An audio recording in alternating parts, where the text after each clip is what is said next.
Жаңағы көшеде өстік қой мында мысалы. Ярый перекусик деп өтірік емес, шын нәрсе айтасың. Toyota 30 Camry. Негізі баға күннен күніне өсуде. 91 жылға Mazda 2 объем 1 миллион теңге тұрады. Договорная. Перекусик бармыз. Обычная съемка, да? Мы тебя не снимаем же, просто я свой блог снимаю. Сейчас обзор будем делать. Достар, біз қазір авторинкке бара жатырмыз, Барысқа.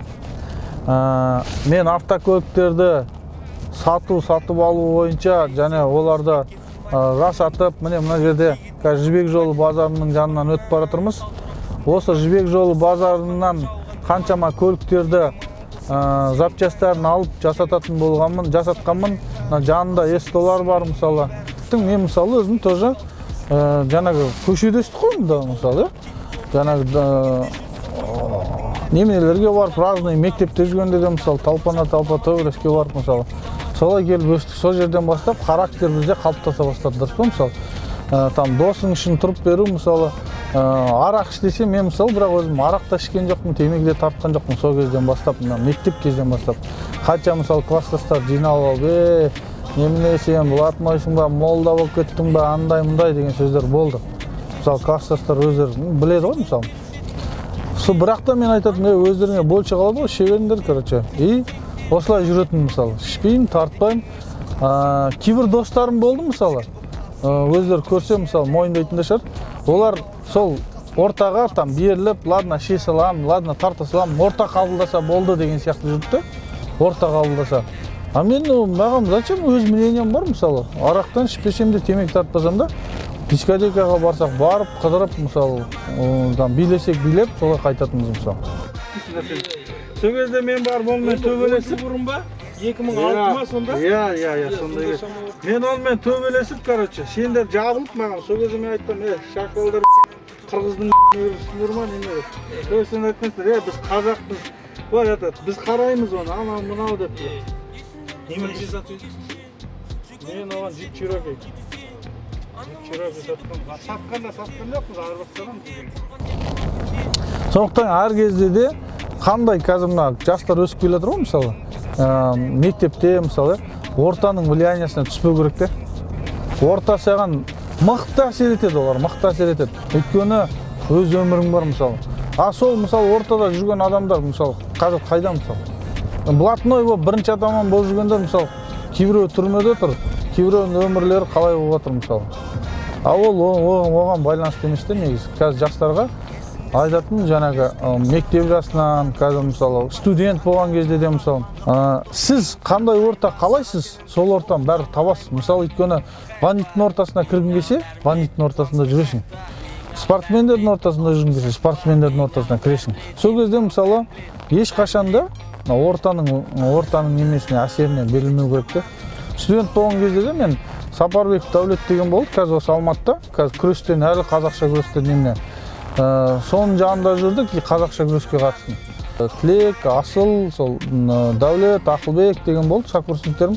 Мысалы, Асыл мен Тілекпен біз өзіміз коммерция жасап кеттік мысалы. Өзіммен содан жеке квартираға шықтым, өзіміздің тамағымыз, сол кезде өзім кожаный куртка алдым мысалы. Өз ақшамызға солай. Бір шетінен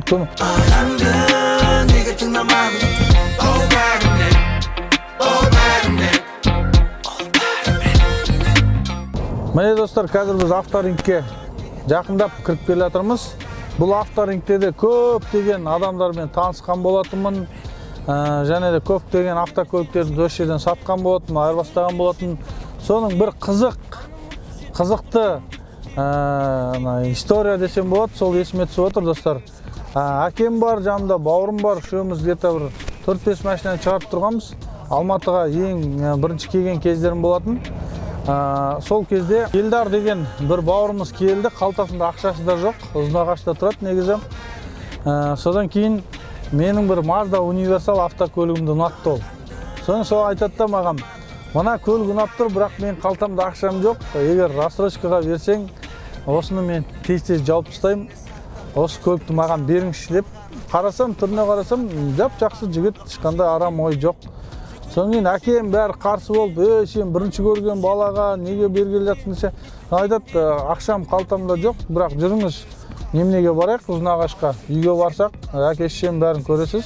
Сол жерде мен сизге жаңағы акчаңызды берип, 500 000 теңге койдум, по-моему, первоначальный берип, калганын акырын жабып отсам деп.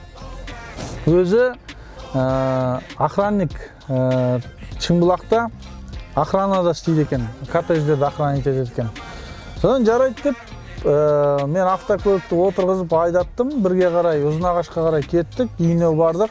Үйүнө барсам, карапайым семья, аке-шешеси чыгып, баары кубанып, улуңуз машина алып атыр ғой десем, мама сенбейт, рас па деп. Ол кишилермен содан кийин ол менин бауырым болуп кетти, аралашып кеттик.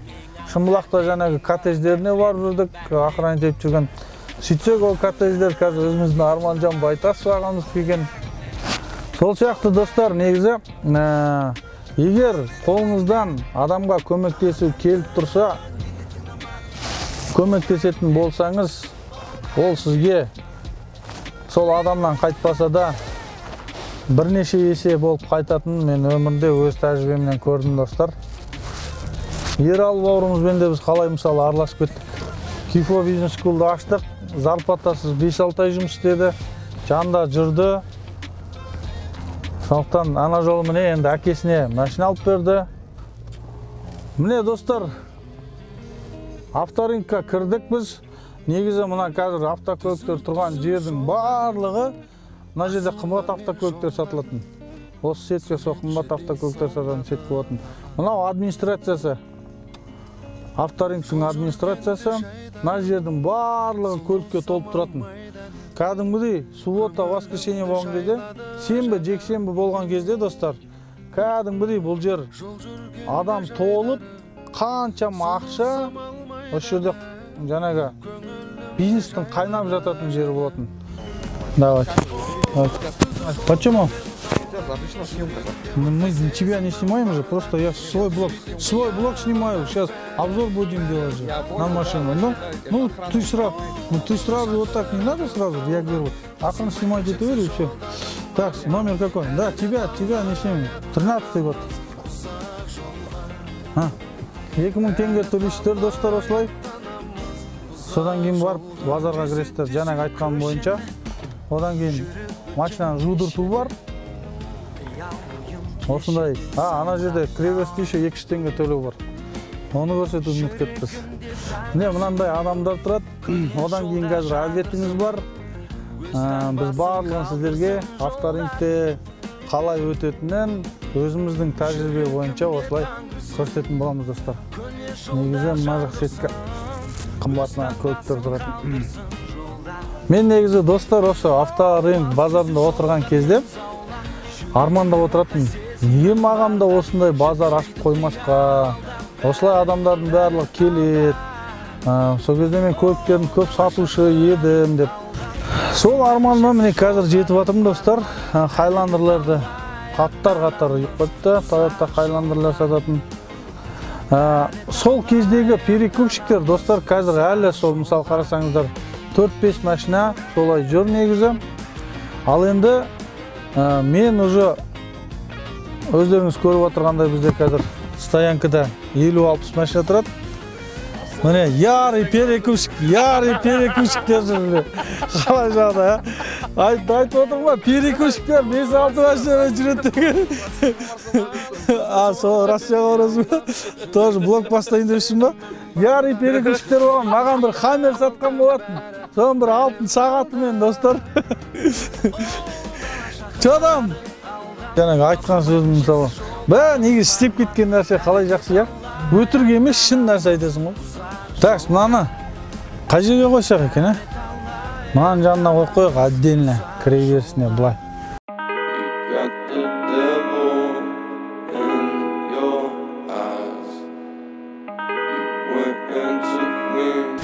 Toyota Camry сороковка бізде қазақта өте жақсы көреді. Міне, давай көрсін. Toyota 2007 жылғы Camry ең арзан болып тұр ма? 5-5? 5-550, я? Зырақ состоянсына байланысты тұрап тұрсыз ғой сен, да? Состоянсы. кожный салон, плавающий сиденье. Камридің бағасы қазір достар доллардан да керемет қымбаттап басып жатыр ғой. Одан да қымбаттап жатыр. Доллар ойнамай қалды қазір. Кожный салон, деревья, достар. Көрсеңіздер болады. Освещать еткенсіз ғой, ме? Кроме крыши. Кроме крыши, бәсе. Басқа неме? Өзіңіз лично ма? Машина алып сатасыз ғой, Иә, жұмыстан ғой. Жақсы, дұрыс. Біздің YouTube каналдан шығады, как раз адамдар көреді. Телефон номерін жазып алып қап, указать етіп қойды. Соны указать етіп. Фарын ішін не жүрсе жақсы болып жүреді. Ол кетіп қалады ана крышадан ашсаң. Соны кетіп тұрса.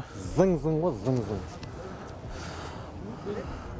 Шымкенттің қыздар зың-зың деген сияқты Camry зың-зың болып тұр ғой бізде. Lexus тұр, ES300-лар. Lexus-тардың бағасын көріп кетейік, достар. 2003 жылғы 5 миллион 300 сұрап тұр, достар. Бірақ абден дайындаған екен.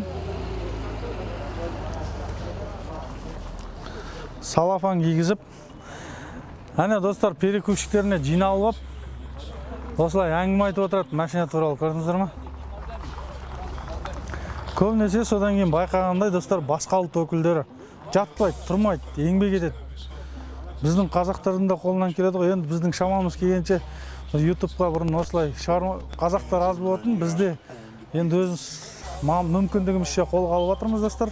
Машинаны жуып шайып тазалап, химчистка жасатып, бұзылып тұрған жерлері болса, оны базардан сатып алып, өстоға апарып жасату сіздердің де жігіттер қолдарыңыздан келеді. Қазақ бауырлар. Бізде солай жасақ қойып, міне осылардан ақша тапса болады да. Range Rover. Range Rover'дің бағасын көрейік. 2007 жылғы 4.2 объем 6,5 миллион теңге. Негізі жаңағы Англиядан шығатын королевский машиналардың, негізі машиналардың төресі дейді. Расменде 200-200-ларға, жаңағы Land Cruiser 200-ге қарағанда, Lexus 570-лерге қарағанда бұлардың жүрісі, комплектациясы өте жақсы болып келеді, достар.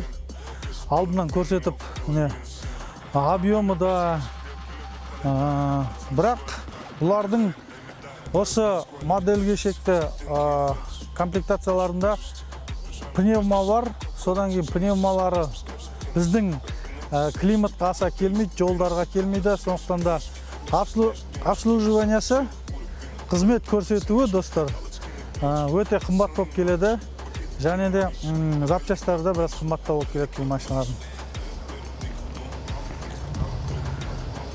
Toyota RAV4.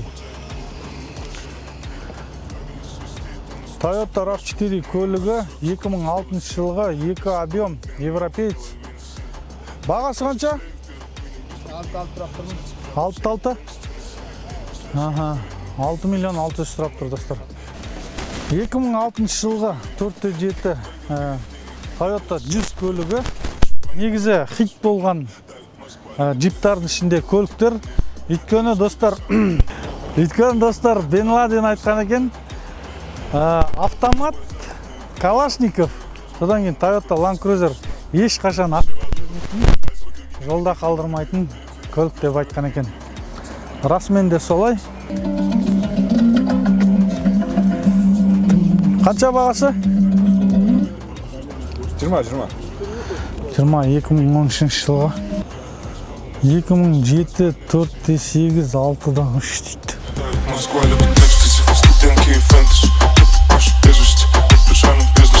Енді ана сеткіге алырақ, средний бағадағы сеткіға. Сол жақты шолу жасап қайтайық. Одан кейін, достар, ар жағында тағы бір сеткі бар. Ол сеткіні шрот деп айтады, шроттар тұратын. Негізі ол жерде көп адамдар жүреді, және сауданың көп қызып жүретін жері сол сеткіда, достар. Мынандай да кездер болған, достар. 3-4 машина шығарып, бензинін құйып, кейде тамаққа ақша болмайтын кездер болатын. Сондықтан менде ақша жоқ, Ол мүмкін емес деп жата берген болмайды ол. Сенесіз ба? Базарға келіңіз, осылай машинаңыз шығарыңыз, қарекет қылыңыз. Сол кезде жоқ деп жата берсе ештеңе болмайды негізі. Қазір міне қордайдан тамақ ішеміз. Амансыздар ма, қалдарыңыз ба? Жағдайларыңыз ба?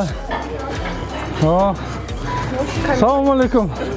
Блог снимаю, блог. Как дела у вас? Давненько не были, не встречались. Хорошо у вас? Вот, блог веду, блог. Начал блог вести, да. Ну, надо же, маска, говорят же. Как у вас дела? Нормально? Сейчас беляши вас попробуем как раз. Давайте, да. О, бақыт, қазір қыздар келді, не как раз. Салат беріңіз, салат. Қалдарыңыз ба? Жақсы, нормально. Давай. Қалдарың қалай? Біздің колл-центрдің қыздары ана воскресенье келген тоже. Қазір ана жексенбі келген, достар.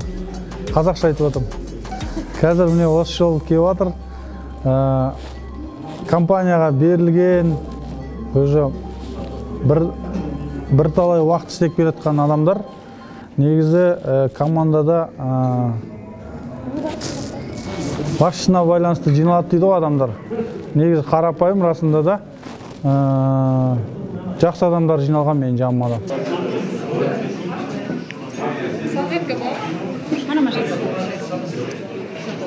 Ал ас болсын. Алдында негізі сол қолмен жеп жатсам, біреу оң қолмен жей деп жазып қойып тамақтар. Оң қолмен жейікпіз. Беляшиді екі қолмен жесе болады.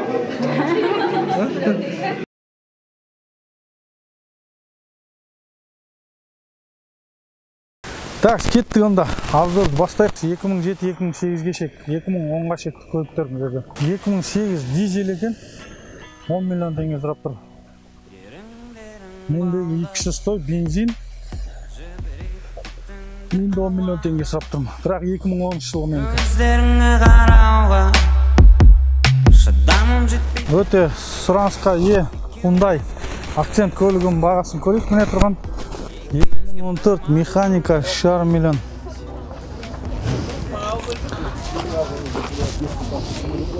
Комплектациясы простой екен. 2014 механика Hyundai акценттің бағасы 3,5 миллион теңге, достар. Тырышапсыздар. Жақсы средний баға ғой, дұрыс. Автоматтар чуть-чуть қымбаттау. Toyota 30 Camry. Ассаламу алейкум. Бағаларын көріп өтсек. 2002 жылғы 4 миллион теңге. Американец па? Американец, бірақ европейец немесін қойып тастапсыздар, да?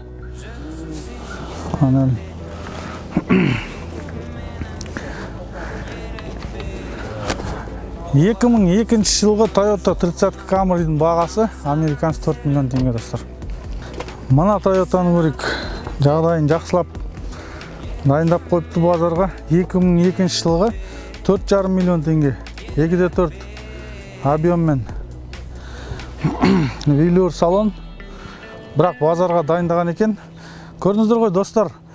Негізі баға күннен күнде өсуде. Жаңа 2002 жылғы Toyota 30 Camry тоже американский 4 миллион сұрап тұрса, 1 метр жерде басқа 2002 жылғы Camry ол 4,5 миллион сұрап тұр. Subaru Forester автокөлігі, достар. 2002 жылғы 2,5 объем 4 миллион теңге сұрап тұр. Бізде тура осындай 2002 жылғы Subaru автокөлігі бар, қарасаңыздар болады. Бізде, по-моему, 3 миллион 800 сұрап тұрмыз соған. Toyota RAV4 көлігі 2001 жылғы 4,5 миллион сұрап тұр. Бізде, біздің Instagramға кіріп көрсеңіздер болады, достар. 2002 жылғысы тұр қойдың бізде. 3,8 миллион теңгеге. Моторы ұстап, біз жасап берген Toyota Avensis көлігі. Сондай көлікке ұқсас көлік. Бағасы қанша Toyota'ның? 3,5? Торг бар ғой? Салам алейкум. Что-то тұрыңыз таныс. Торг бар. Краскасы он кетті. Алған асылы. Объем? 1,8 ба? Жақсы. Бізде достар YouTube каналымызда осындай Toyota Avensis көлігін сатып, ол жігіттің моторы ұстап қалған болатын, және де кредитке алған болатын. Сол кредитке алған көлігі ұстап қалған маған Instagramға дайректке жазған болатын. Содан кейін біз оны бақ артында машина жасатып бердік, алып келдіп, автокөліктің двигателін жасатып берген болатынбыз. Негіз расымен де тек қана пайда ойламау керек. Арасында енді біз өзіміз айтып атқаннан кейін қазақ үшін еңбек етеміз деп ол жағында ойластыру керек, достар. Вот, давай снимем, как раз Hyundai Elantra спрашивали. Давай, нормально, хорошо, сами как. Elantra 19-го года, 2 объем, 9 лямов стоит. Когда пришла она? Месяц назад. Месяц назад?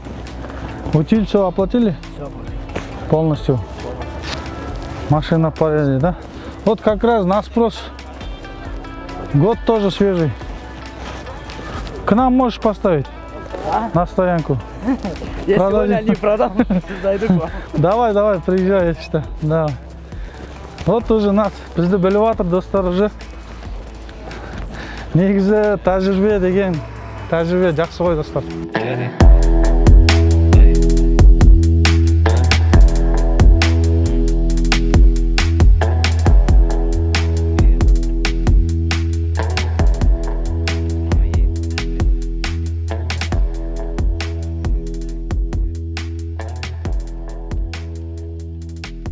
Біздің наставник мен Сайдмұрат Давлат өте мықты нәрсені айтып қойған. Адамның ойына бір идея келетін болса, сол идеяны іске асыруда жолдарында беріп қояды дейді. Ол просто так келмейді дейді. Мен мысалы содан кейін оны рас па екен, өтірік па екен деп өзім тәжірибе жүзінде көрдім мысалы.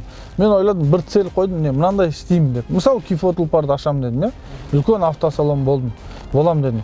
Ақырын, қадам-қадаммен келе жатырмыз ғой, көрдің бе? Тәжірибе содан кейін өте маңызды да, түсінгенім. И мойынға жауапкершілікті ала білу керек. Өз өміріңе, әке-шешеңе, мысалы бала-шағаңа, мысалы балаларыңа, мысалы. Қазір көп ажырасулардың барлығы неден туындап жатыр? Еркектер еркек ретінде өз мойындарына жауапкершілікті ала алмайды да. Неге? Өйткені мысалы кейін нәрсе әрбір семьяда бар ол. Қандай семья болсын. Бірақ енді бір адамды өзіңе жар қылып таңдап алғаннан кейін оның жауапкершілікті еркектен дегеніз. Еркекте де. Еркектер сол жауапкершілікті ортасынан сыныққа бой, ол анандай, ол мынандай. Ладно деймін де мен. Басқа әйел алдың. Я басқа. Ол әйелде сондай болмасына кім кепіл береді мысалы? Анау бір өлеңде бар ғой. Мен 12 әйел алдым, ақырында анандай болды, біреу негр болды, біреу жегір болды, біреу деген сияқты. Концовке өзімде екен ғой, барлық қателіктің деген сияқты да. Сондықтан да расымен де бір ол сіздің жауапкершілігіңізді білдіреді. Ол жаңағы мысалы ажырасып кеткен адам ол тұрақсыз деп ойлаймын мысалы. Мен өзім басым негізі. Неге? Өйткені мысалы ол бір қиыншылық мойныңа келді ма, сынық баласы болады да, қойшы. Жұмыста да солай болады, келетте мысалы бір қиыншылық туды ма, кетіп қала салады мысалы. Неге мен қазір өзіміздің контентті барлығын лайфстайл дейді, өміріміздің қалай болып жатқаны сол жайында көрсетудеміз, достар. Өйткені біздің сіздерге мүмкіншілігінше пайдамыз болуы және еркектерге арналған деп отырмыз ғой, каналымыз еркектерге арналған және өзін-өзі табуға арналған деп. Оның барлығы мен өз басымнан өтті. Сол тәжірибемізді бөлісіп сіздерге ол пайдалы болсын деген ойда осы видеолар жазудамыз. Міне сіздерден де бізге пайдаларыңыз болып жатыр да. Өйткені сіздер бізге қалай жақсы болып, қалай түзелуіміз керек екенін айтып жатсыздар. Сіздерге Аллах разы болсын. Ол үшін үлкен рахметімізді айтамыз. Және де біз осы қарапайым қалпымызда қаламыз деп ойлаймын. Осы қалыпта жалғастыра береміз. Қандай жетістіктерге жетіп жатырмыз, менің жеке өмірім болсын, жалпы компаниямыз болсын, алдағы уақытта видеолар шығады. Өйткені достар, елге, халыққа, жерімізге пайдамыз тиюіміз керек те. Пайдамыз тиюіміз керек. Сол мақсатта осы видеолардың бәрін жазып жатырмыз. Мына жерден енді достар, мына сеткіні былай қарап бір көрсетейікші. Мына сеткіден Енді администраторның арт жағында сеткі, қазір арзан көліктер сатады, сетке қарай ауысамыз. Қараңыздар, қазір мына жақтағы адамдар қанша жүр, ар жақта қанша адам. Мына жақта адам біраз көбірек жүреді. Бұл жердегі автокөліктердің бағасы, мен ең бірінші Q-Photopar компанияны бастаған кезде осындай арзан көліктермен бастағам. 1,5 миллион теңге бақ берген бауырым беріп, Mazda 626 көліктері 200 мың теңге, 300 мың теңгеден сатып алғам. Қазір бірақ 200-300 мың теңгеге Mazda көліктерін сатып алмайсыздар, достар. Қазір оны да көрсететін боламын сіздерге.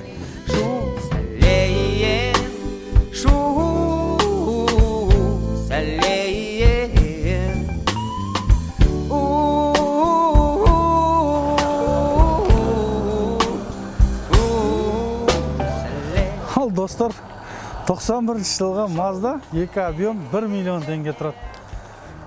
Ойлаңыздар, баға қалай өсуде? Кезіндегі 200, мен 1,5 миллион теңгеге 5 Mazda алған болатын. Баға деген күннен күнге өсуде.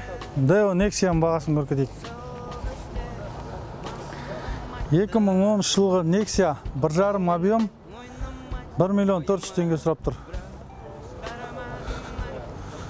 Нағыз таксовать ететін көліктер ғой. Audi S4 92 жылғы механика 2,3 объем. Бағасы қанша? Бағасы жоқ қой.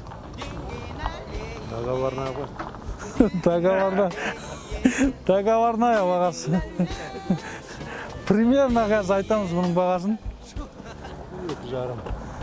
2 миллион 450 сұрапса, примерно сол бағаны сұрап тұрған мына кісіде. Солай ма? 2,5 миллиондай ма? Сіздікі қымбат па? Договорная. Қазір достар, машинаның қымбатта кеткені соншама бағасын айтуға ералды ғой адамдар. Ассалаумалейкум. Көрдіңіздер ма? Бір мотор кеткен ба, бір машинамен айырбастап, мен осы жерде айттым ғой, талай айырбастар болған деп. Әкесі екеуі жүретін постоянно. Сен ол кезде бастап жүрген кезің, по-моему. Содан кейін бірақ міне қараңыздар, тоқтамай. Жаңа айттым ғой, мысалы қазақтың жаңағы түріктің балалары сатып жүр, я? Қазақтың балалары осылай тоқтамау керек те, красавчик бауырым. Алейкум ассалам. Қалайсыз? Жақсы, өздерің қалайсыңдар. 1 600 да проще. 97 жылғы. Молодец, қазақша сөйлейсің ғой да? Молодец. Қазақстанда тұрып қазақша сөйлеу керек. Автомат коробка, достар. Руль дерево жасап қойған екен. Комплектациясы өте жақсы. Airbag бар көлікте. Рульде де airbagтар бар екен. Volkswagen көлігі деген қыздар айдайтын көлік қой. Бағасы 1 миллион 600 теңге 97 жылға. Негізі запчастары бұлардың арзан, достар. Шаруйлардың өзі 800 теңгеден басталады. Алдында біз обзор жасағанбыз. Бұл көліктерге біздің каналда бар, көрсеңіздер болады. Жаңағы 91 жылғы Mazda 2 объем 1 миллион сұрапса, 90 жылғы Mazda екен 900 мың теңге сұрап тұр. Баға қалай өскен, достар? Subaru Outback 95 жылғы 2,5 объем 2 миллион 200 теңге тұрады. Бізде істеп жүрген сайт деген бауырымыз білесіздер ғой, достар. Ең бірінші Семейге барған кезде мен сол Семейден сайттың 010 деген номермен осындай автокөлік болған. Содан алып келдім мені. Содан сатып алып келген болатын осындай көлікті. Тура осындай свет, тура осындай комплектация болған. Машиналар да ол екен, мына жерде ыңғайын корейштер тұр.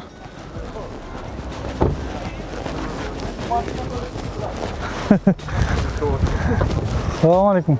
Вот, давай снимем, как раз. Hyundai Elantra спрашивали. Нормально, хорошо, сами как. Elantra 19 года. 2 объем, 9 лямов стоит. Когда пришла она? Месяц назад. Месяц назад? Утиль все оплатили? Все оплатили. Полностью? Машина поедет, да? Вот как раз на спрос. Год тоже свежий. К нам можешь поставить? На стоянку. Я сегодня не продам, зайду к вам. Давай, приезжай, işte. Давай. Вот уже нас, бізді біліп жатыр достар уже. Негізі тәжірибе деген, тәжірибе жақсы ғой достар. Мынандай пустой жер болмайтын, машиналар қоятын жер болмай, анау сыртқа шек қоятынбыз біз машиналардың бәрін. Мына орталардың бәрі машинаға толып тұратын. Мына орталардың барлығы. Жаңа Жексен Васильевичтің айтқан бір сөзі бар достар. Айдын Рахымбаев мырза қазір мысалы миллионер, долларовый миллионер, я мысалы. Бірақ стройкадан әрқашанда стройкада жүреді, стройканың басында қарапайым строительдермен бірге жүреді. Мен де сол сияқты достар, эстоларымыз қазір ашқан кезде, мысалы авторинкке бару керек пе, авторинкке өзім осы жұмысымды жақсы көрем. Сол сияқты Айдын Рахымбаев жаңа Жексен Васильевичтің айтқан мынандай сөз болатын. Мужику 50 лет, миллионер, ну своим ходит по своим стройплощадкам дейді. Морозы, қандай суық болса да, жылы болса да, мысалы күннің ыстығында да, мысалы сол стройплощадкасында жүреді дейді. Мен де сол сияқты осы Жексен Васильевичтің сабағында оқыған кезде осы сөзі ғана маған өтті десем болады. Көп нәрселер қайталанды. Осы сөзі маған өтті, өйткені расымен де сіз егер миллионер болып, бол сізге арғартай жұмыс істеп қажет жоқ. Өміріңізге жетерліктей ақшаны тауып алдыңыз. Ал енді бірақ та құр ғана ішіп жеп, қыдырып жүре берсеңіз, онда сіздің елге пайдаңыз тимейді. Ал енді ол өзіне жетерліктей ақшаны тауып алды, бірақ өзін жақсы көреді. Сол үшін де ол суық болса да, мысалы міне қазір салынып жатыр ғой, строй площадкаларға осылай шығып, яғни анау үйлер салынып жатыр.